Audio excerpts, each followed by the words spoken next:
Assalamualaikum warahmatullahi wabarakatuh.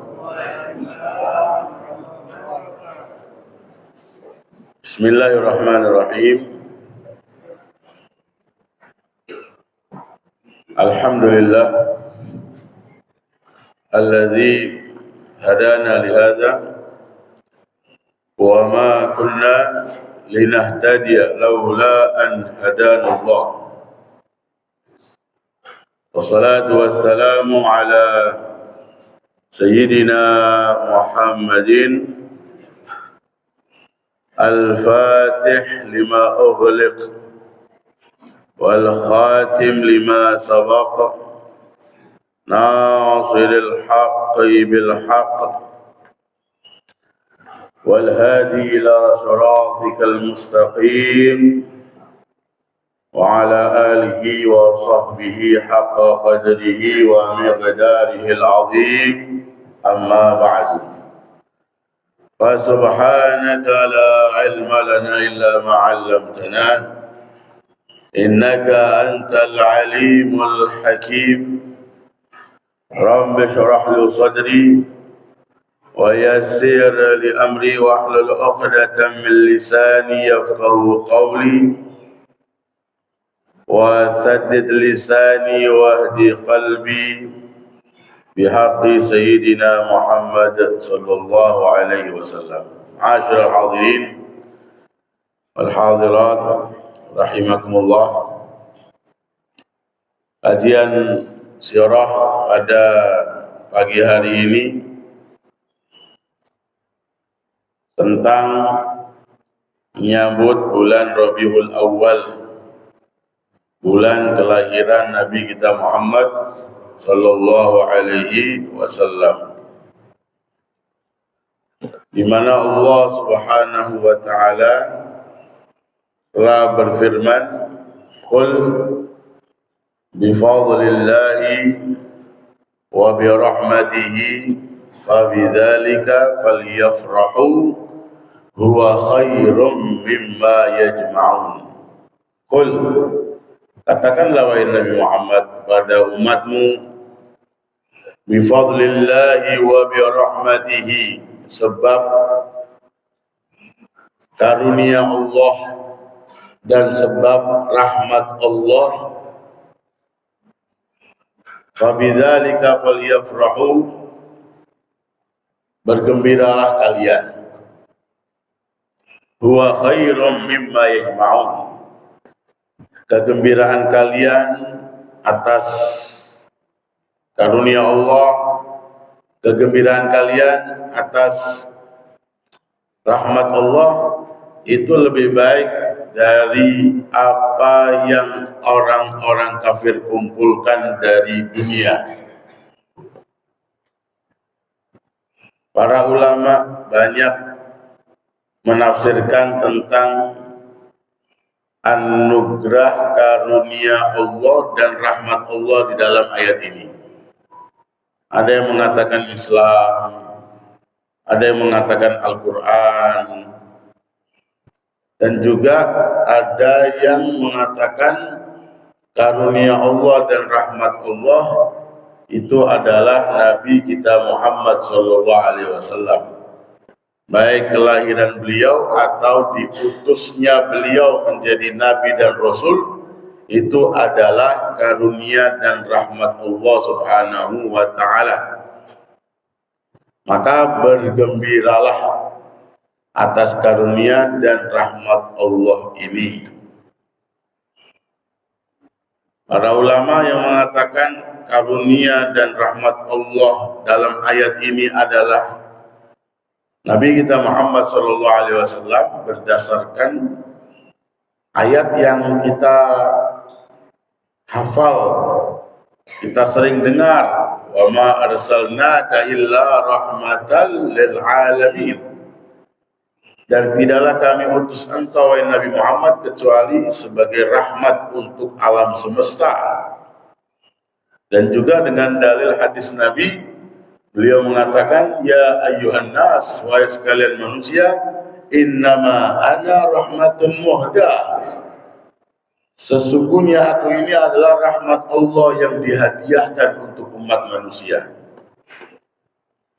Dan bentuk kegembiraan kita umat Islam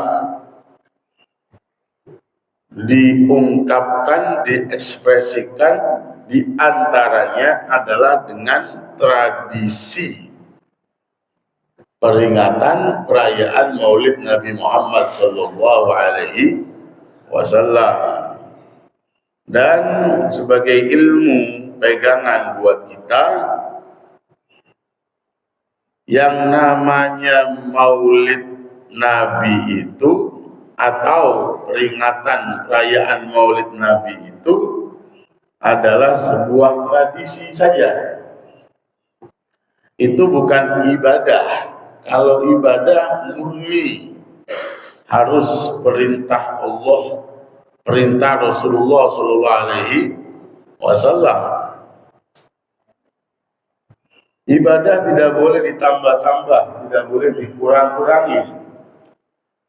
Adapun peringatan perayaan Maulid itu adalah ada. Ada itu adalah tradisi. Bagaimana Islam menilai tradisi? Dilihat dulu bagaimana isi tradisi tersebut. Kalau di dalam tradisi tersebut ada maksiat, maka tradisi tersebut dilarang.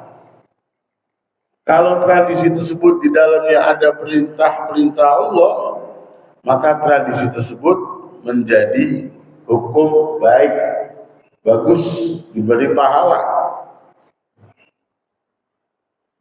Kalau tradisi tersebut tidak ada perintah, tidak ada larangan, tidak ada ketaatan atau tidak ada kemaksiatan di dalamnya, tradisi tersebut hukumnya mubah saja.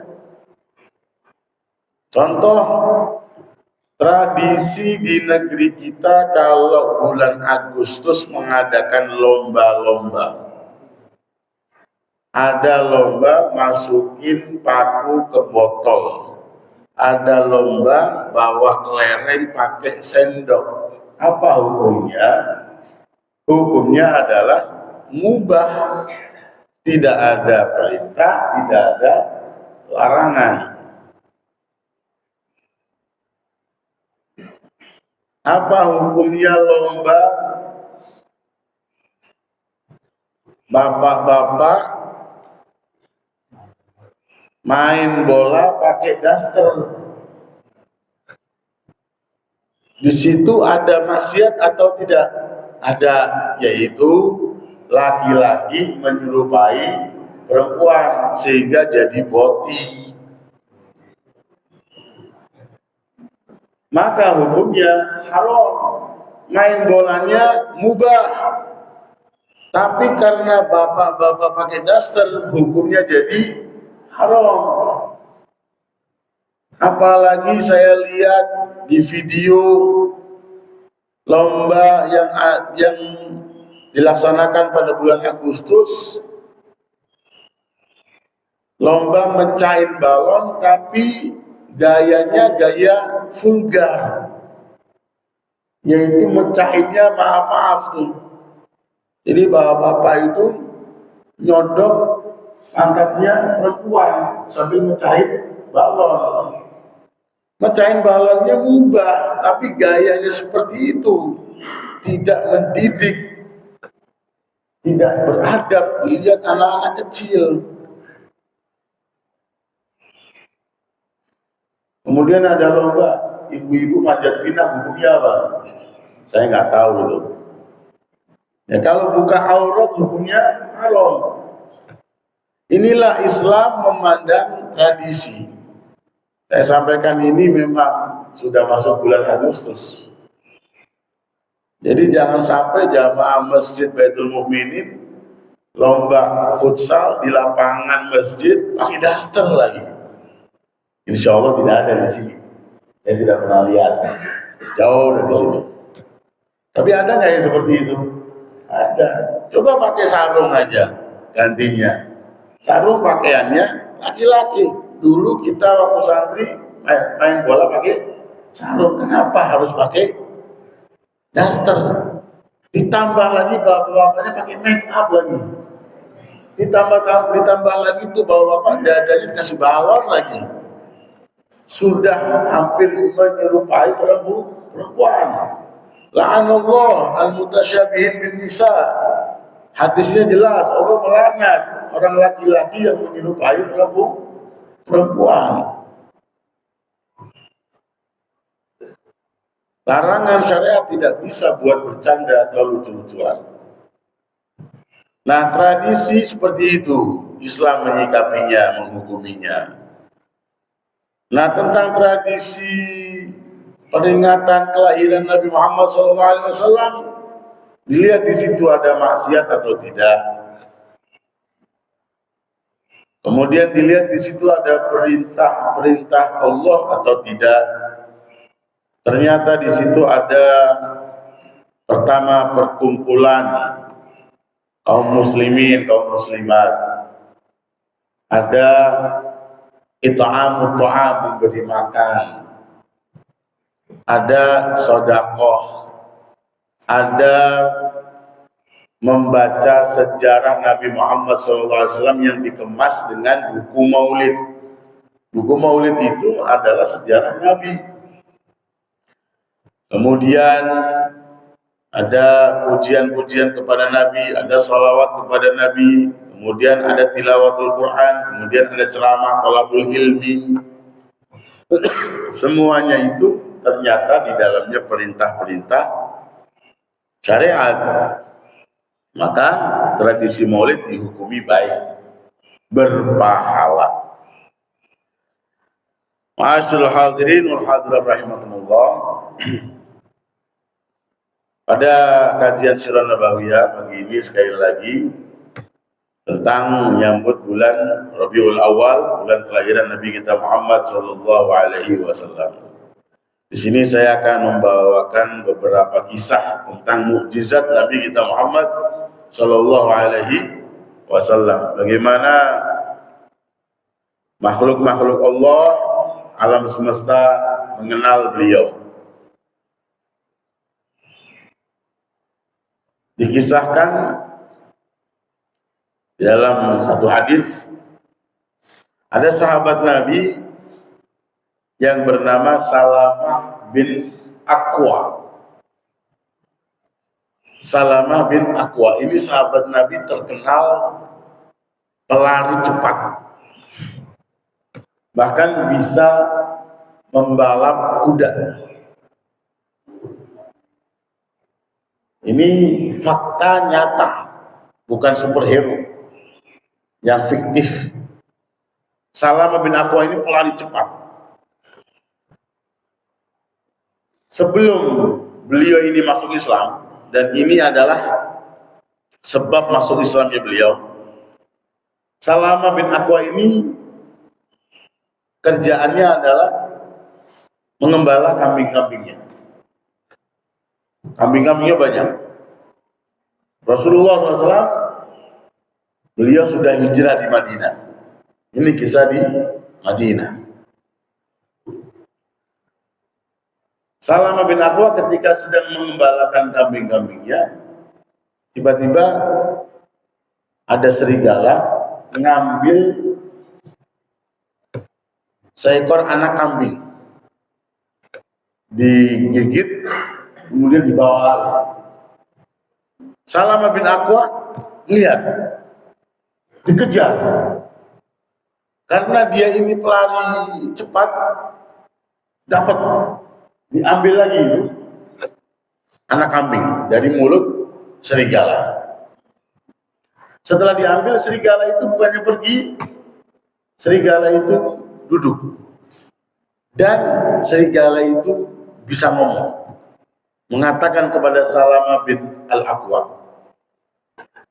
ala tattaqillah, takutlah kamu kepada Allah, hulta baini wa baina rizqi, engkau telah menghalangi aku dari rezekiku, kata serigala. Salamah bin Aqwa yang lihat, yang dengar ini langsung kaget. Beliau mengatakan, al-ajab min dhi'bin yatakallam bi kalamil ins.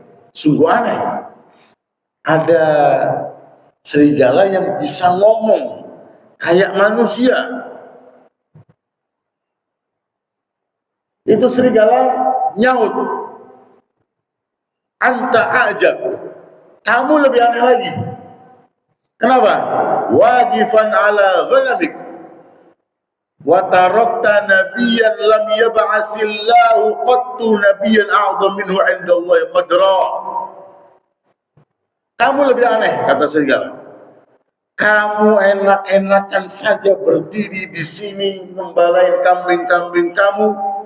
Kamu nggak lihat itu di sana di Madinah itu ada nabi yang Allah tidak mengutus nabi yang lebih agung, lebih mulia darinya. Wa ma bainaka wa bainahu illa hadha sya'b. Antara kamu dengan nabi tersebut hanya satu lembah saja. Antara kamu dengan nabi itu, artinya antara kamu dengan Madinah hanya satu lembah saja, satu bukit saja. Akhirnya, karena ini Salamah bin Aqwa mendengar, melihat keanehan, keajaiban, Salamah bin Aqwa mengatakan kepada serigala, man li bi ghanami. Sekarang kalau saya ke sana, ini sekarang saya sedang mengembalikan kambing-kambing saya. Kalau saya ke sana ke Madinah menemui itu Nabi, man li bi ghanami. Ini kambing-kambing saya yang ngurusin siapa? Serigala mengatakan, ana ar'aha hatta tarja. Saya yang akan jaga kambing-kambing kamu sampai kamu pulang. Bayangin Pak, ini barusan serigala ini nyolong kambingnya. Sekarang dia mau jagain. Maling suruh jagain. Tapi karena ini serigala bukan orang, Salamah bin Aqwa percaya. Kalau orang nggak percaya, ini serigala bisa ngomong, makanya dia percaya. Ana arah tatarji, saya akan menjaga kambing-kambing kamu sampai kamu kembali. Akhirnya Salamah bin Aqwa ini jalannya pergi untuk menemui seorang nabi, informasi dari serigala. Kemudian beliau sampailah di Madinah, kemudian minta petunjuk di mana seorang nabi tersebut, kemudian bertemu dengan Rasulullah SAW, dan Rasulullah SAW menyambutnya. Kemudian dia cerita, Salamah bin Aqwa ini cerita, kalau ada keajaiban, ada binatang serigala kenal dengan Anda. Akhirnya Rasulullah SAW memerintahkan dia, Salamah bin Aqwa, qum fahaddithhum, berdiri ceritakan kepada sahabat-sahabatku ini kejadian kamu, keanehan yang kamu lihat. Ceritakan kepada sahabat-sahabatku kalau itu binatang serigala kenal dengan saya. Akhirnya diceritakan kepada sahabat-sahabatnya. Kemudian Rasulullah SAW mengatakan kepada Salamah bin Aqwa, setelah selesai cerita, ya setelah masuk Islam, Rasulullah mengatakan, ud ila ghanamik, sekarang kamu balik ke kambing-kambing kamu, tajidha biwafriha, kamu dapati kambing-kambing kamu itu utuh. Itu serigala amanah, dan nanti Allah akan berikan keberkahan pada kambing-kambing kamu. Akhirnya dia kembali ke kambing-kambingnya, dan dia dapati fawajadaha kadzalik. Dia dapati itu kambingnya dihitung utuh. Akhirnya diambil anak kambing satu, dipotong sebelah, dikasihkan ke serigala. Kata para ulama, ini contoh buat kita, pelajaran buat kita.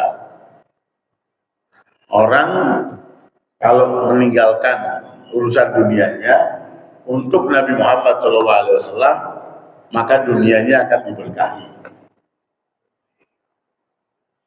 Meninggalkan urusan dunianya dia, urusan sehari-harinya dia, untuk apa? Untuk hal-hal yang berkaitan dengan Nabi Muhammad SAW, maka kehidupan dunianya akan diberkahi oleh Allah Subhanahu wa Ta'ala. Contohnya diantaranya adalah kita tinggalkan istirahat kita, santainya kita, mungkin jalan-jalannya kita untuk Nabi Muhammad, yaitu untuk duduk di majelis ilmu. Biasanya setelah subuh kita jalan-jalan, jogging atau kemana, kita tinggalkan dulu itu 30 menit atau 1 jam untuk Nabi Muhammad SAW. Apalagi umpamanya sampai meninggalkan urusan pekerjaannya untuk Nabi Muhammad SAW, maka pekerjaannya itu akan diberkahi oleh Allah Subhanahu wa Ta'ala.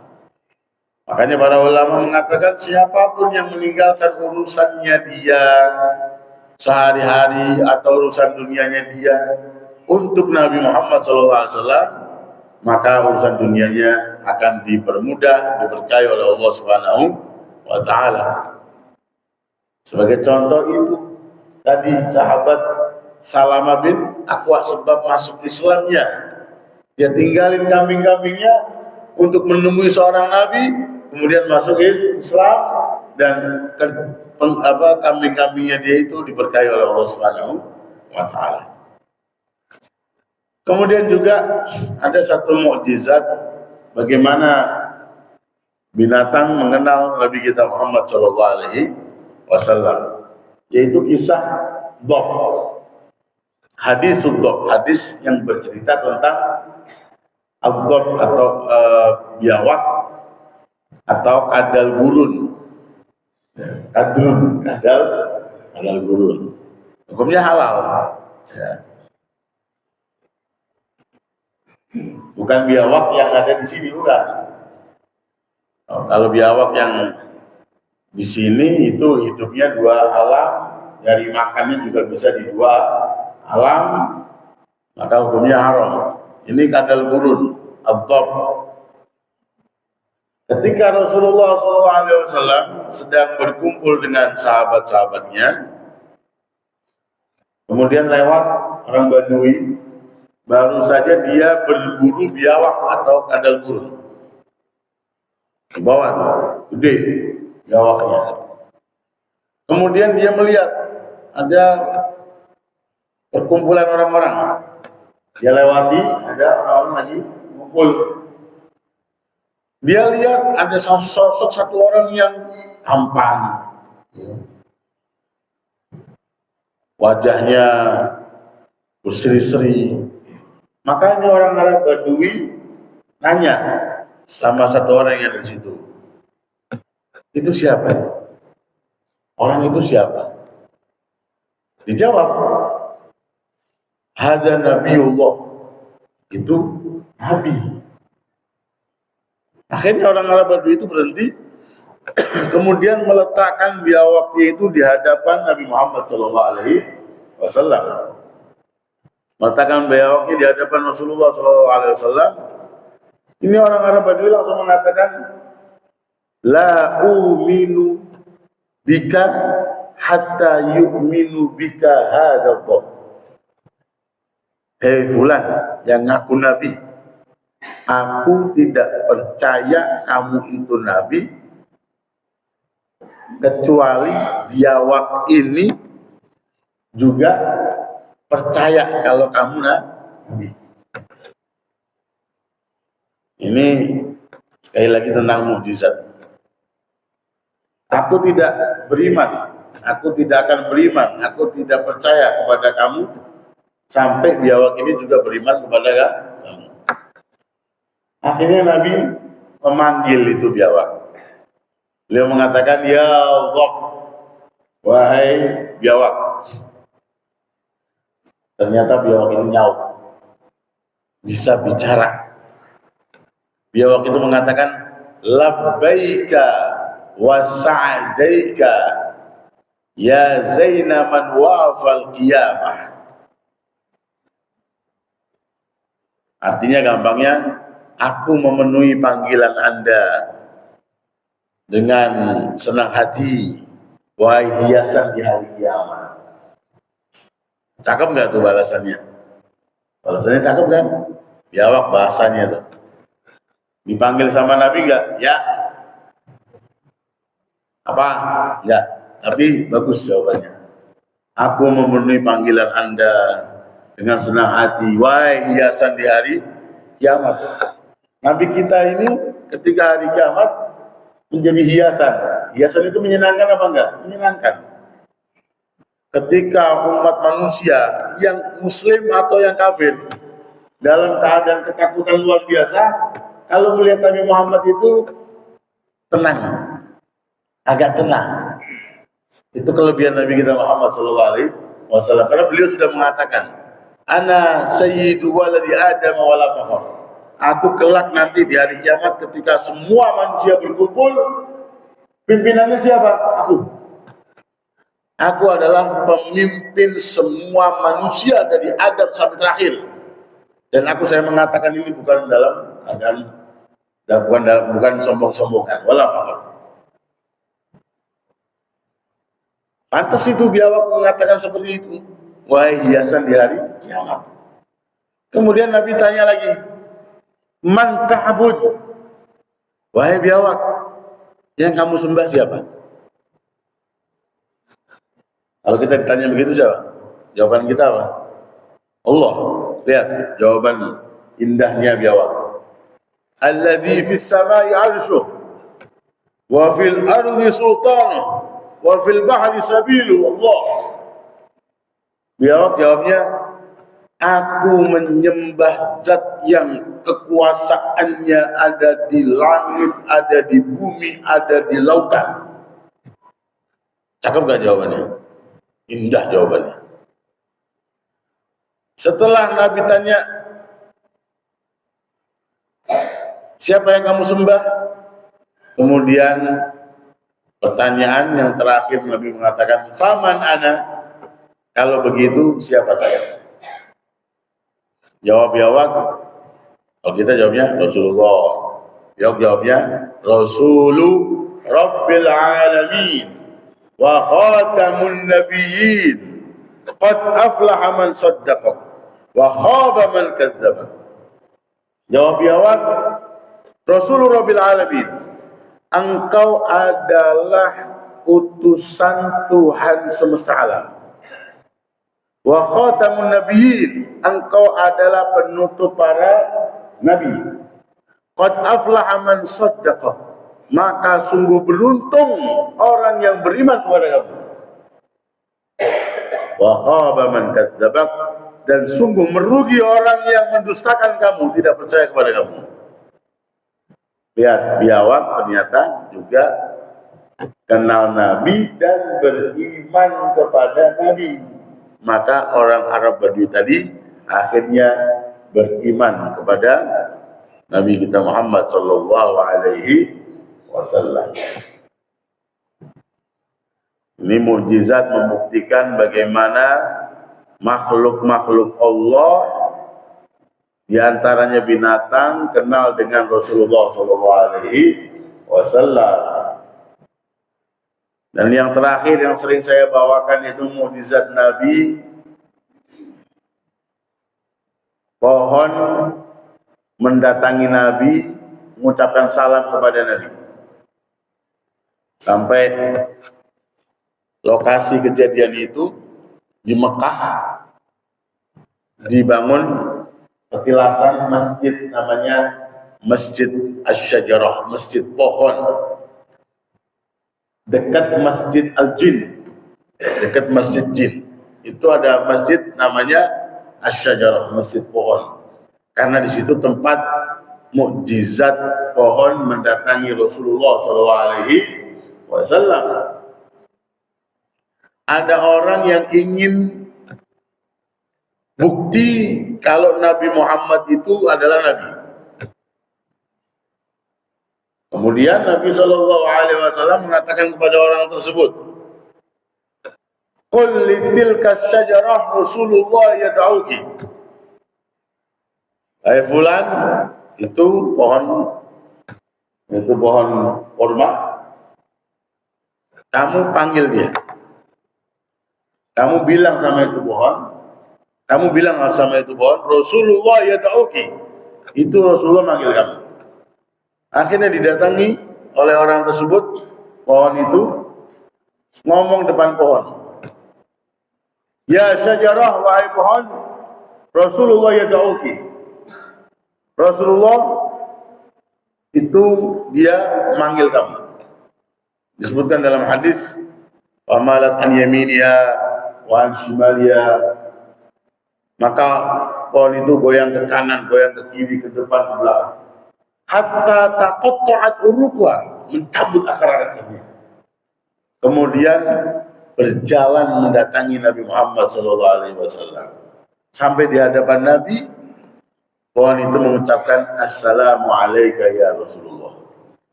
Orang tadi kaget. Tapi dia bilang begini, wahai yang ngaku Nabi, balikan lagi ke tempatnya. Kata Nabi Muhammad, perintahkan dia untuk balik. Kamu yang manggil. Perintahkan dia untuk balik. Murha fal tarja. Perintahkan dia untuk balik lagi. Akhirnya dia perintahkan ke pohon balik lagi. Balik lagi, masuk ke lubangnya, muruk lagi seperti semula. Melihat kejadian itu, orang tersebut mengatakan kepada Nabi Muhammad, "Idzan li asjud lak." Izinkan aku untuk sujud kepada kamu. Nabi mau disembah. Akhirnya Nabi mengatakan, inilah sebab hadis ini. Nabi mengatakan, la, tidak. Lau amartu ahadan an yasjuda li ahadin, la amartul mar'ata an tasjuda li zawjiha. Seandainya aku perintahkan seseorang untuk sujud kepada seseorang, niscaya aku perintahkan istri untuk sujud kepada suami. Namun sujud haram kepada makhluk. Tidak boleh. Haram, dosa besar, bahkan bisa menjadi murtad keluar Islam. Akhirnya orang tersebut mengatakan, "Idzan li uqabbil yadayk wa rijlaik." Kalau begitu izinkan aku untuk mencium kedua tanganmu dan mencium kedua kakimu. Akhirnya diizinkan oleh Rasulullah SAW dan dia ini masuk Islam. Ini disebutkan dalam beberapa hadis. Hadis tentang mukjizat Nabi Muhammad SAW membuktikan alam semesta, makhluk kenal sama Nabi Muhammad SAW. Oleh karena itu Nabi mengatakan, "Ma min syai'in illa wa ya'lamu anni Rasulullah illa usatul jinni wal ins." Tidaklah segala sesuatu, semuanya makhluk Allah, kecuali mengenal aku ini utusan Allah, kecuali manusia dan jin yang tidak Allah kasih hidayah. Walaupun Rasulullah menampakkan mukjizatnya, tetap tidak beriman. Bahkan mukjizat terbesar setelah Al-Quran, yaitu apa? Terbelahnya bulan, yang difirmankan oleh Allah dalam Al-Quran. Iqtarabatis sa'atu wa ansyaqqal qamar. Bulan terbelah menjadi dua. Wa ayyaraw ayatan yu'ridu wa yaqulu sihrun mustamir. Ketika orang-orang kafir, Abu Jahal, Abu Lahab, Walid bin Mughirah, Uqbah bin Abi Mu'aid, melihat itu bulan terbelah menjadi dua atas permintaan mereka, yu'ridu, mereka tidak beriman. Wa yaqulu sihrun mustamir. Bahkan mereka mengecap Nabi Muhammad itu adalah tukang sihir yang hebat. Bulan terbelah menjadi dua, mukjizat Nabi yang terbesar setelah Al-Quran atas permintaan orang-orang kafir Mekah. Namun ketika ditampakkan, dibuktikan, mereka tetap tidak beriman. Karena apa? Allah tidak beri hidayah. Semua mengenal Nabi kecuali manusia dan jin yang tidak Allah berikan hidayah. Nah, oleh karena itu tidak heran semua para ulama sepakat mengatakan ketika kelahiran Nabi Muhammad SAW, alam semesta menyambutnya. Alam semesta menyambutnya.